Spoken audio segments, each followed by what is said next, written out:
I'll let Rick introduce himself, but Rick is going to give a presentation, and then Mary Raber is going to come in and do an activity on creativity and design and problem solving, where we're going to break up into groups and follow her instructions. So that's what's going to be happening for the next few hours. With that, I'll turn it over to Rick Perky. Okay, thanks Doug. And, I want to welcome everyone too. Hope you're having a good week. I know it just started, but the weather's cooperating. So for those that aren't from here, thank you if you brought it. So I wanted to introduce myself before I get into this presentation. My name is Rick Perky, and I work in support of the Enterprise program and also the Senior Design program here at Michigan Tech. But my direct role is actually working with our industry sponsors, and there's a session I think on Friday morning that I'll be working with you guys on too, or presenting about how to get involvement with, high school enterprise, for example, or share how we do it at the university level. But my role is more of a liaison to the external partners that get involved, with the program, and that's a big key to it. The way the program is funded, if you will, and supported, it's primarily through external support. So I have a full-time position to do that. You'll see some of the corporations and businesses and even inventors that have been involved in our program in my presentation.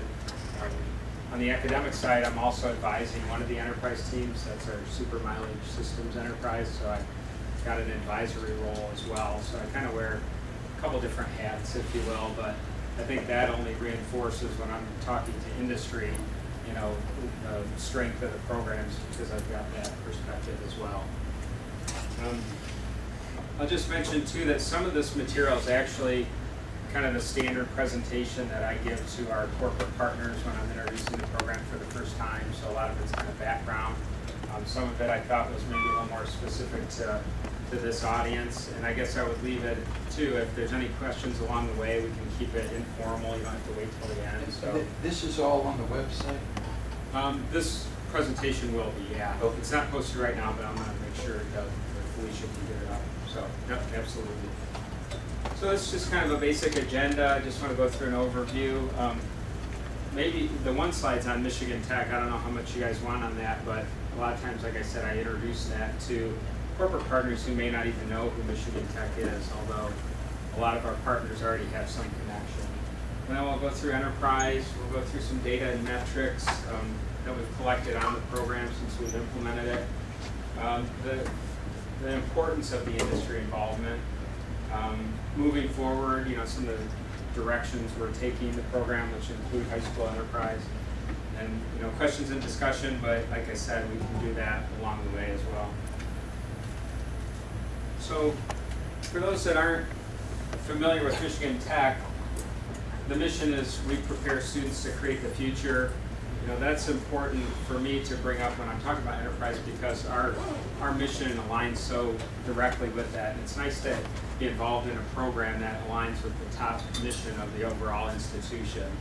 And then our vision is to grow as a premier research university or institution of international stature. So we're kind of, a lot of times we hear about we're the best kept secret in the QAnon, things like that, and it's like, that we got to change that. We got to tell people more about what we're doing. And enterprise, at least from my perspective, is a good part of that.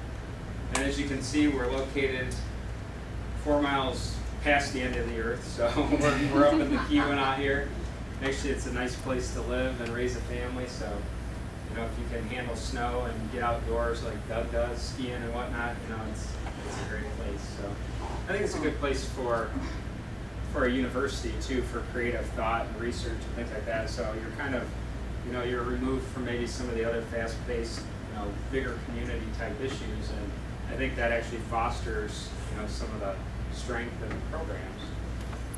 So again, the history was as Michigan mining school, so the copper mining boom up here, and a lot of our engineering program directly came as a result of the need for that type of instruction and educational programs. So, it's no surprise that we have strong metallurgy and material science programs, strong mechanical engineering, actually one of the top 5 engineering programs in mechanical engineering based on degrees granted. So this large program, despite being you know, what I would call kind of a modest-sized university at 7,000 students. So it's kind of this interesting balance that actually works, I think, in my favor anyway, as the programs I'm working with.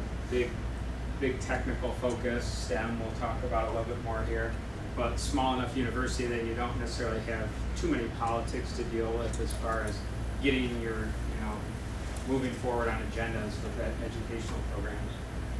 Our annual research continues to grow. I think that's something that kind of goes back to that being a premier research institution, so there's been a lot of focus on growing the research. In the major schools or colleges are business, forestry, engineering, sciences and arts, and then technology. Our highlights, I guess, if I had to kind of think about what is Michigan Tech known for, it's a STEM institution, which is obviously the buzzword now, but you know, we're well positioned to deliver these graduates out in the workforce that I think at the state level particularly, and also at the national level, you know, there's a lot of discussion that says STEM is kind of where the future of the national economy is.